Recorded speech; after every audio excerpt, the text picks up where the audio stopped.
नमस्ते विद्यार्थी मित्रों, ધોરણ 12 રસાયણ વિજ્ઞાન એકમ 10 હેલો આલ્કેન અને હેલો એરીન સંયોજનો ભાગ 15। આગલા ભાગમાં આપણે ઇલેક્ટ્રોન અનુરાગી વિસ્થાપન પ્રક્રિયા, જેમાં હેલોજિનેશન, નાઇટ્રેશન, સલ્ફોનેશન, ફ્રીડલ ક્રાફ્ટ પ્રક્રિયા વિશે માહિતી મેળવી। હવે આજે અલગ અલગ પ્રક્રિયાઓ વિશે ચર્ચા કરીશું। દાખલા તરીકે અહીં જોઈશું પોટેશિયમ હાઇડ્રોક્સાઇડ, જલીય અને પોટેશિયમ હાઇડ્રોક્સાઇડ આલ્કોહોલિક। અહીં આલ્કોહોલિક KOH નો મતલબ છે કે પોટેશિયમ હાઇડ્રોક્સાઇડનું પાણીમાં બનાવેલ દ્રાવણ જેમાં થોડા પ્રમાણમાં આલ્કોહોલ ઉમેરવામાં આવે છે। અહીં આપણે એક પ્રક્રિયા જોઈએ છે CH3CH2Cl ઇથાઇલ ક્લોરાઇડ ની જ્યારે જલીય KOH સાથે પ્રક્રિયા કરવામાં આવે છે તો જળ વિભાજનની પ્રક્રિયા થઈ અનુવર્તી આલ્કોહોલ પ્રાપ્ત થાય છે CH3CH2OH ઇથેનોલ પ્રાપ્ત થાય છે જે SN1 અને SN2 પ્રક્રિયાને અનુસરે છે। ત્યારબાદ એ જ ઇથાઇલ ક્લોરાઇડની આલ્કોહોલિક KOH સાથે પ્રક્રિયા કરવામાં આવે તો અહીં ક્લોરીન પરમાણુ એ કાર્બન સાથે જોડાય છે, માટે આ કાર્બન આલ્ફા કાર્બન કહેવાશે, જ્યારે બાજુનો કાર્બન બીટા કાર્બન પરમાણુ કહેવાશે। તો આ જે પ્રક્રિયા છે એ બીટા વિલોપન પ્રક્રિયા કહેવાશે, કારણ કે બીટા કાર્બન પરમાણુ સાથે જોડાયેલ હાઇડ્રોજન પરમાણુનું વિસ્થાપન થશે અને આલ્ફા કાર્બન પરમાણુ પરથી એક હાઇડ્રોજનનું વિસ્થાપન થશે અને આલ્કીન પ્રાપ્ત થશે। આલ્કીન તરીકે અહીં ઇથીન પ્રાપ્ત થશે। તો અહીં આપણે જોઈશું તો માત્ર જલીય KOH અને આલ્કોહોલિક KOH આ બે કન્ડિશન બદલાઈ જાય છે, નિપજ બદલાઈ જાય છે। એટલે પરીક્ષામાં કઈ બાબત પૂછી છે એ ખાસ અગત્યનું છે। ત્યારબાદ આગળ ચર્ચા કરીએ potassium nitrite. Potassium nitrite KNO2 અને જો KNO3 હોય તો એને વંચાય પોટેશિયમ નાઇટ્રેટ। અને બીજો એક પ્રક્રિયક છે AgNO2 silver nitrite. CH3CH2Cl ethyl ક્લોરાઇડની પોટેશિયમ નાઇટ્રાઇટ KNO2 સાથે પ્રક્રિયા કરવામાં આવે। અહીં પોટેશિયમ નાઇટ્રાઇટનું આયનીકરણ થશે પોટેશિયમ આયન અને નાઇટ્રાઇટ આયનમાં। તો આ જે છે એ ઉભય ગુણધર્મી છે। ઉભય ગુણધર્મી મતલબ કે અહીં બે ન્યુક્લિયોફિલિક સેન્ટર આવેલ છે। અહીં એક જ આયનમાં બે ન્યુક્લિયોફિલિક સેન્ટર હોવાના કારણે એને આપણે કહીશું ઉભય ગુણધર્મી। તો અહીં આપણને જે નિપજ મળે છે એ ઇથાઇલ નાઇટ્રાઇટ ઇથાઇલ નાઇટ્રાઇટ પ્રાપ્ત થશે। અને બીજી એક અગત્યની બાબત અહીં આ જે છે એને કહીશું આપણે નાઇટ્રાઇટ લિંકેજ। ત્યારબાદ સિલ્વર નાઇટ્રાઇટ સાથે પ્રક્રિયા કરવામાં આવે તો CH3CH2 આ છે નાઇટ્રો સમૂહ NO2 નાઇટ્રો સમૂહ છે, એટલે આ વંચાશે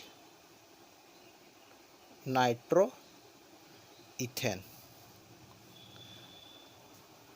તો પોટેશિયમ નાઇટ્રાઇટ અને સિલ્વર નાઇટ્રાઇટની પ્રક્રિયા, જેમાં અહીં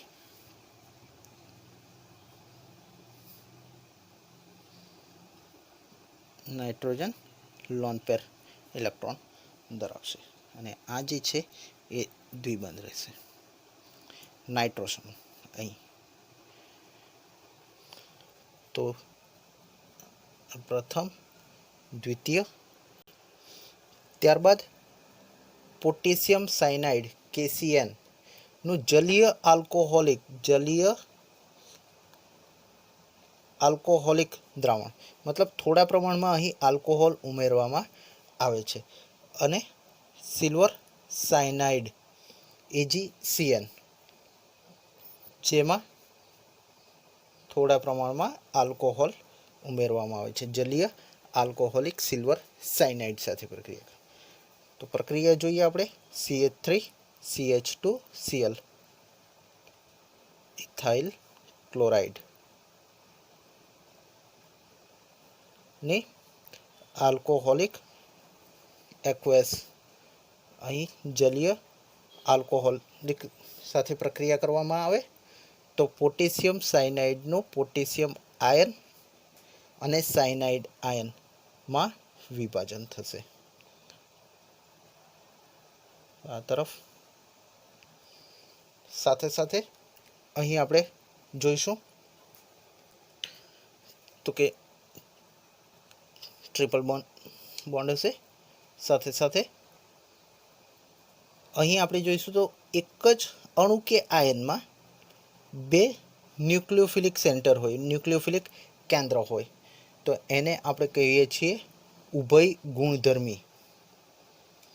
અને પ્રોડક્ટ જે મળશે એ મળશે CH3CH2C ટ્રિપલ બોન્ડ N. તો આ જે છે એને વાંચીશું પ્રોપેન નાઇટ્રાઇલ.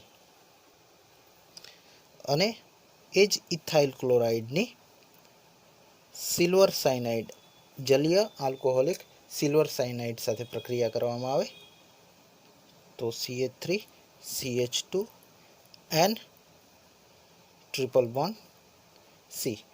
આ જે ભાગ છે એને આઇસોસાયનાઇડ વાંચીશું, આઇસોસાયનાઇડ. અહીં કાર્બન અને નાઇટ્રોજન વચ્ચે લિંકેજ છે, જ્યારે અહીં કાર્બન વચ્ચે લિંકેજ છે. ઓકે, તો આ થશે ઇથાઇલ આઇસોસાયનાઇડ.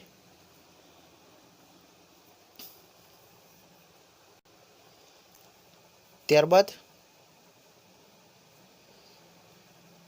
અહીં નિર્જળ સિલ્વર ઓક્સાઇડ સાથે પ્રક્રિયા કરવામાં આવે છે અને ભેજયુક્ત સિલ્વર ઓક્સાઇડ સાથે પ્રક્રિયા કરવામાં આવે તો આપણને અલગ અલગ નિપજ પ્રાપ્ત થશે, જેમ કે CH3CH2 ક્લોરાઇડ,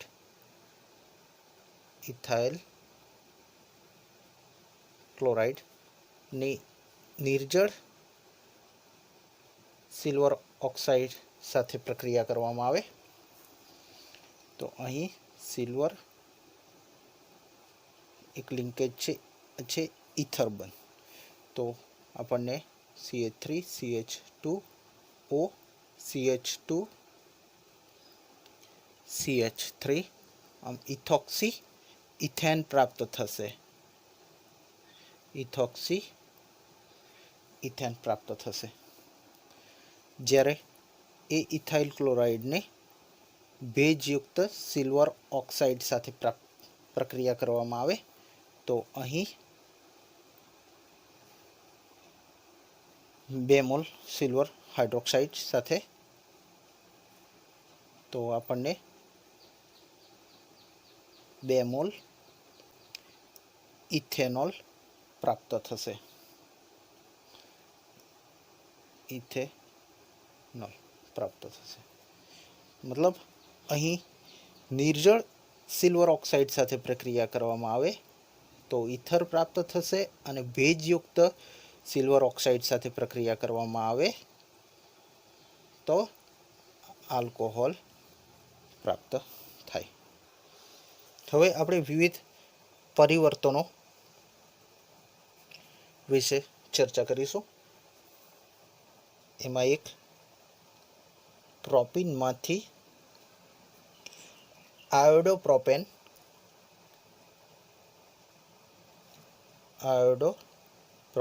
વન આયોડોપ્રોપેન અથવા નોર્મલ પ્રોપાઇલ આયોડાઇડ. એટલે આપણે propyne CH3CH double bond CH2 માંથી CH3 એટલા જ કાર્બન ધરાવતો હેલો આલ્કેન જેમાં આયોડોપ્રોપેન મેળવવાનો છે. તો સૌપ્રથમ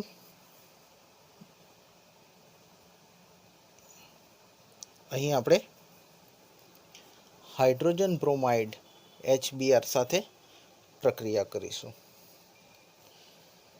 પેરોક્સાઇડની હાજરીમાં. તો અહીં H+ અને Br-. Br- એ વધુ હાઇડ્રોજન ધરાવતા કાર્બન પરમાણુ સાથે જોડાશે અને H+ એ ઓછા કાર્બન ધરાવતા હાઇડ્રોજન પરમાણુ સાથે જોડાશે. એને કહીશું પ્રતિ-માર્કોનિકોવ નિયમ. તો CH3 CH2 CH2 Br મળશે. અહીંથી બ્રોમિન જોડાયો અને એક હાઇડ્રોજન એડ થયો. હવે આ થશે 1 બ્રોમો પ્રોપેન. ત્યારબાદ આપણે બ્રોમિનના સ્થાને આયોડિન દાખલ કરવો છે. તો સોડિયમ આયોડાઇડ સાથે પ્રક્રિયા કરીશું નિર્જળ એસિટોનની હાજરીમાં. તો આ જે પ્રક્રિયા છે એ થશે ફિંકલસ્ટેન પ્રક્રિયા.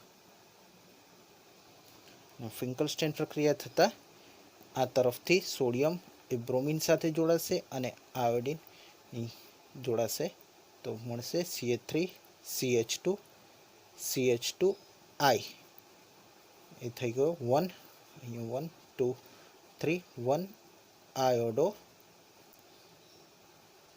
પ્રોપેન અને અન્ય નિપજ NaBr સોડિયમ બ્રોમાઇડ પ્રાપ્ત થશે. હવે અહીં આપણે જોઈએ કે 1 બ્રોમો પ્રોપેન છે એની જગ્યાએ આપણે અહીં આયોડિન દાખલ કરેલ છે, પણ જો ફ્લોરિન દાખલ કરવો હોય તો શું કરવું પડે? તો સિલ્વર ફ્લોરાઇડ સાથે પ્રક્રિયા કરવી પડે. 1 બ્રોમો પ્રોપેનની સિલ્વર ફ્લોરાઇડ સાથે પ્રક્રિયા કરવામાં આવે. એને કહીશું આપણે સ્વાર્ટ્ઝ પ્રક્રિયા. તો CH3 CH2 CH2F fluoro 1 fluoro propane પ્રાપ્ત થશે. કે મિત્રો, અને આગળ ચર્ચા કરીએ એમ આ જ 1 બ્રોમો પ્રોપેનને સાથે સિલ્વર નાઇટ્રાઇટ સાથે પ્રક્રિયા કરવામાં આવે. આપણે આગળ ઇથાઇલ ક્લોરાઇડ સાથેની પ્રક્રિયા જોઈ હતી.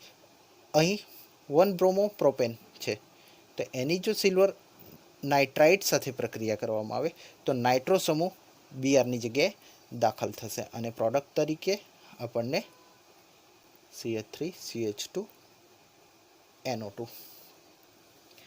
આમ 1 નાઇટ્રો